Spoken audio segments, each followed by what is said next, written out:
And so, hot off the back of the surprisingly good The Witcher 3 Next Gen Update CD Projekt Red live stream, which aired just yesterday. Quite honestly, with all the work CDPR have had to do to put Cyberpunk right, and what an amazing game it has transpired to be. Well, let's just say I wasn't expecting a whole lot with this update. The usual suspects, such as higher resolution, higher performance at 60 frames per second, something admittedly Xbox Series X and S, and even the Xbox One X, and obviously PC users have enjoyed for years. Well, now PS5 will enjoy those benefits and a whole lot more. The Witcher 3 Next Gen Update will include, but won't be limited to, CDPR want you to discover in-game surprises as in the Cyberpunk Edge Runners update, but this is what CDPR has shared so far. So PlayStation 5 and Xbox Series X and S will get 60 FPS performance mode or a 30 FPS quality mode, but that comes with ray tracing. And we're not just talking about those ray-traced shadows that console gamers have had to settle for. So the real-time global illumination with ray-tracing ambient occlusion and FSR 2.0 implementation, which is going to obviously help with frame rates where applicable. DualSense haptics for the PlayStation 5 only, of course, with a new up-close camera options, reworked foliage, improved textures, characters, level of detail, draw distance, everything has been improved. And an incredibly useful quality of life change set, which, as I say, includes the camera adjustments, even the scaling of the subtitles, which was a problem with the last Witcher games. Too small. You got map toggles, you can turn off all of the map indicators so you can play it and just go on a journey of discovery if it's your first time, or if you've forgotten about most of the game after all this time. Then there's access to Witcher signs, quick access, so you don't have to dip in and out of gameplay. It will be accessible just by a couple of button presses and a ton more. And that's just what we know, right? So courtesy of cogconnected.com is the full SP. So CD Projekt Red has detailed improvements in the Witcher 3 Next Gen update. In just a few weeks, fans of the Witcher 3 will have a bunch of reasons to return to the game or perhaps start a game for the first time. The Next Gen update will be coming out on December 14th. Now, CD Projekt Red streamed a breakdown of all the improvements and additions coming in just a few weeks. The Witcher 3 Wild Hunt came out in 2015. The game is quite old now, coming up to 8 years. Players curious about the visual improvements made since then really will want to check out this update, because the PC update will add a whole bunch of different graphical presets to maximize quality and performance for your machine. And PlayStation 5 and Xbox Series X and S will have quality and performance modes, as is the standard these days.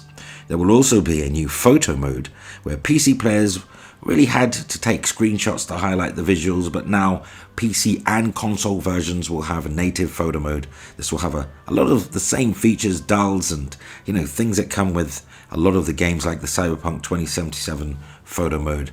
It probably won't allow Geralt to change positions or emote, though, judging by the demonstration we've seen. So the upgrade also has a set of dynamic camera options, which we'll elaborate more on. In the settings, players will be able to change the camera distance in different situations. Whether you're on horseback, exploring on foot, or in combat, you can mix and match your camera preferences. Now, the combat in The Witcher 3 involved a bit of strategy depending on what type of enemy you were fighting. Casting signs could be a bit clunky, definitely more so in the older games, but now there will be a quick cast shortcut. Holding down the shortcut will turn your other buttons into different signs, face buttons on the controller, making combat flow far more smoothly. While you might want to really take it all in again from the beginning, you don't have to start over, because there are cross-save functionalities across the board. The Witcher 3 Wild Hunt is available currently on PC, PlayStation 4, Xbox One, and Nintendo Switch. The free update will be coming to those platforms as well, although there will be some next-gen only features that are simply not possible on the older hardware. All available December 14th for free. Yes, free. If you own the game. Take note, Sony. Anyway, speaking of Sony, courtesy of Eurogamer.net. Our next news story, Microsoft has admitted many PlayStation exclusives are better quality than those on Xbox. I would argue most, not many. But that's just my opinion. Microsoft has admitted that Sony has more exclusive games that are of better quality than its own. The statement comes in a document pertaining to Microsoft's acquisition of, yes, you've guessed it, Activision Blizzard, which has just been released. In Microsoft's response to the CMA's issues statement, it claims that the proposed merger is pro-competitive due to Sony standing as the dominant platform holder. In addition to being the dominant console provider, Sony is also a powerful game publisher, reads the response from Microsoft, where it goes on to state Sony is roughly equivalent in size to Activision and nearly double the size of Microsoft's game publishing business. So Sony's exclusive first-party franchises, which include God of War, The Last of Us, and the recently acquired Destiny, and many other titles, are described as iconic by Microsoft. Here's a quote. There were over 280 exclusives, first and third-party titles on PlayStation back in 2021, nearly 5 times as many as on Xbox. Later in the document, to prove the merger would have no anti-competitive effect, Microsoft states Sony has more exclusive games than Microsoft, many of which are better quality. Both Sony's and Nintendo's exclusive first-party games rank among the best-selling in Europe and worldwide. Current Sony exclusive content includes prominent first-party titles, such as The Last of Us, Ghost of Tsushima, God of War, and Spider-Man.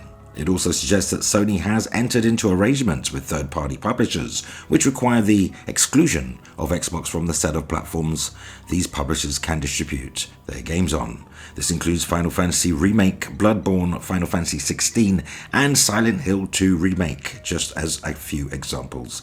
It also claimed that console exclusives account for a higher percentage of global game sales for PlayStation than for Xbox, though specific figures have been removed. It suggests for Nintendo, these proportions would be even higher due to the importance of Nintendo's exclusive first-party portfolio.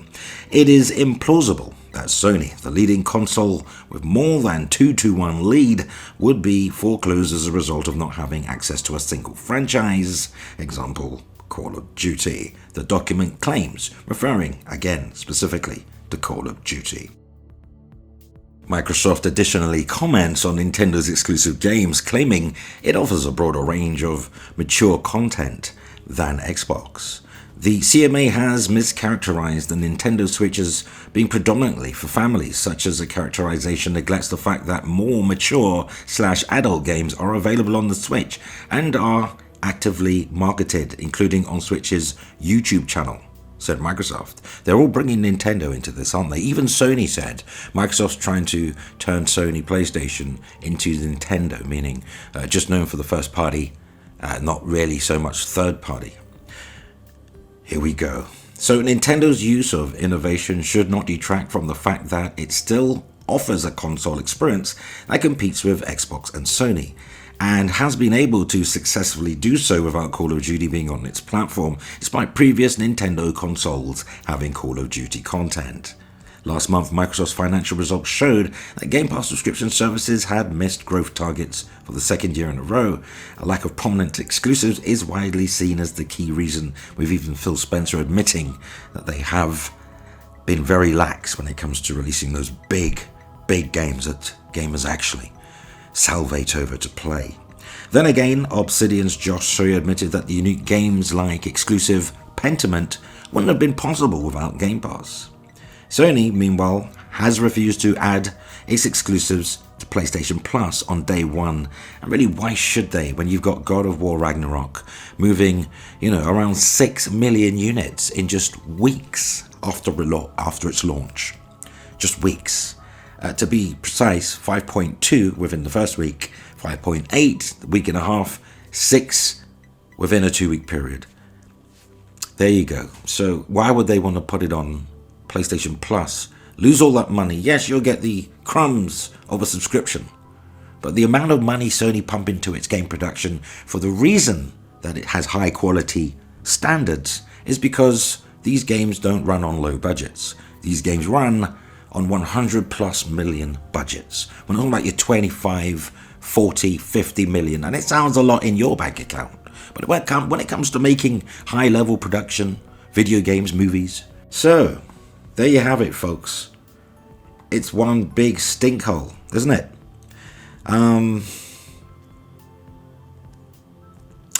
Phil Spencer even says the rising cost of living is hurting Xbox, with customers more focused on buying family essentials given the terrible economy we're in. And, Phil Spencer even says, we are clearly in the entertainment space. We aren't food or shelter.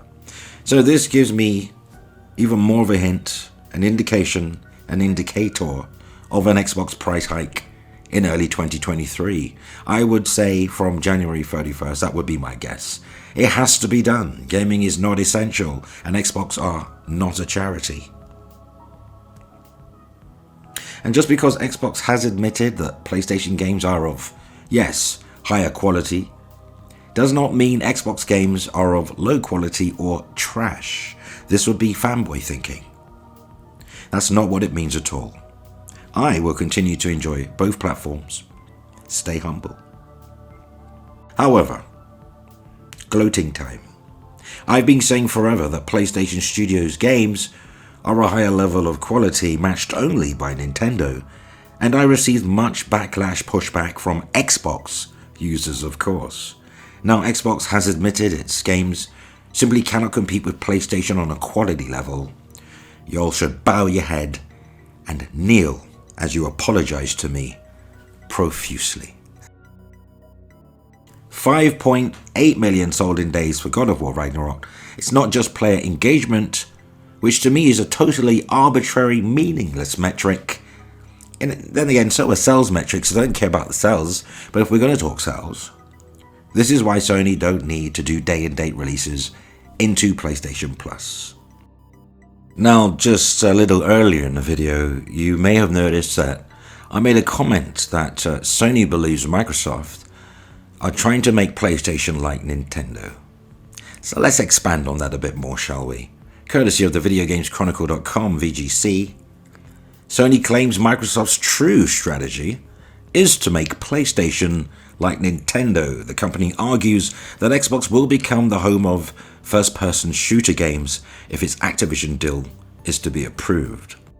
So Sony has claimed that Microsoft's true strategy behind its proposed acquisition of Activision Blizzard is to have PlayStation become like Nintendo and not compete in the 18-rated shooter space. The comments were made in a newly published response to UK regulator, the Competition and Markets Authority, CMA, and its decision to expand its investigation into the proposed Activision Blizzard deal. In its 22-page response, Sony Interactive Entertainment alleges that if the deal were to go through, users would leave PlayStation's ecosystem, Microsoft could raise Xbox prices, and independent developers would be harmed in the fallout. War never changes. As has been the trend with the regulatory back and forth, much of the document focuses on, yes, Call of Duty, and the perceived harm Sony claims the Activision Blizzard deal would cause should the flagship franchise be made exclusive to Xbox. In some section of its statement, the platform holder singles out comments made by Microsoft that other platforms have prospered without Call of Duty, including Switch. In its latest response, Sony says this claim ignores the facts. It ignores the facts. Don't cap, no capping. Anyway, Sony Interactive Entertainment argues that Nintendo's strategy is differentiated from PlayStation and Xbox because it doesn't rely on 18-rated shooter franchises, games which argues Microsoft will have virtual exclusive ownership of should the Activision deal be approved by global regulators. So in this sense, it alleges Microsoft's true strategy with the Activision Blizzard deal is to make PlayStation like Nintendo, which wouldn't be a bad thing. I mean, Nintendo's making all of the moolah, but I know where Sony's going. It doesn't want to be just known for its first-party output. It wants to maintain those strong third-party relationships. I get it. So, here's a quote. Microsoft claims that Nintendo's differentiated model demonstrates that PlayStation doesn't need Call of Duty to compete effectively, but this reveals Microsoft's true strategy. Sony Interactive Entertainment statement goes on to read, Microsoft wants PlayStation to become like Nintendo, so that it would be a less close and effective competitor to Xbox. Post-transaction, Xbox would become the one-stop shop for all of the best-selling shooting franchises on console. That's Call of Duty, Halo, Gears of War, Doom, Overwatch, as the decision explains, and it would be then free from serious competitive pressure. So the Interactive Entertainment statement goes on to claim that Activision's games, in particular Call of Duty, are critical to PlayStation. The franchise is firmly entrenched in gamers' psyche. Every installment since Call of Duty was first released back in 2003 has consistently topped the charts. It goes on to state, going on to share redacted percentage figures of the share of its audience it believes it would lose to Xbox should Call of Duty go exclusive.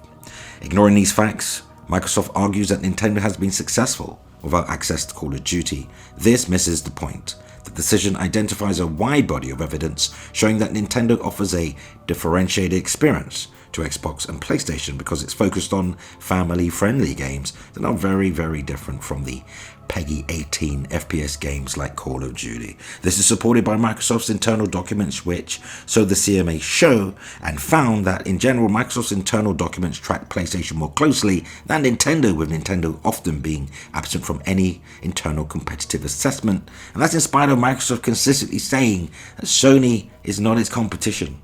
Google are. While the Activision deal has been approved by regulators in Saudi Arabia and Brazil, the UK's Competitive Markets and Authority, or Competition Markets Authority, recently expanded in its investigative second stage. Well, I'm getting tongue-tied here. This is such a palaver, a drama. It's driving me absolutely off the wall nuts, but I am enjoying it. It is in the process of inviting members of the public to share their views on the acquisition before giving its final decision by March the 1st, 2023. I don't know, man. This whole thing, this whole back and forth, Microsoft and Sony are supposed to be working on some initiatives, in the background, some proposed strategy, teaming up of something. I feel that if Microsoft do not get, and I believe whether Microsoft get the deal over the line, or if the deal gets rejected by the regulators, I honestly think any relationship Sony and Microsoft may have had, that's damage beyond repair. It's irreparable. I mean, this is the most spiteful, just wow. No, what say you? Let's continue the discussion cordially in the comments. Go ahead, sound off, share your thoughts and opinion on today's news. So that brings us to the end of the video, but subscribe for more gaming news, rumor, and of course, speculation and my opinion. Hit the like button, yes, hit the notification bell so we don't miss each other, and you can help Foxy Games UK reach more gamers. So feel free to share the video, and you may also want to consider supporting Foxy Games UK via Patreon, because, well, we're like family now, so thank you. You'll find a link in the video description. But that, my homies, concludes our time together today. Thanks for hanging out with me. Until next time, play games, not corporations.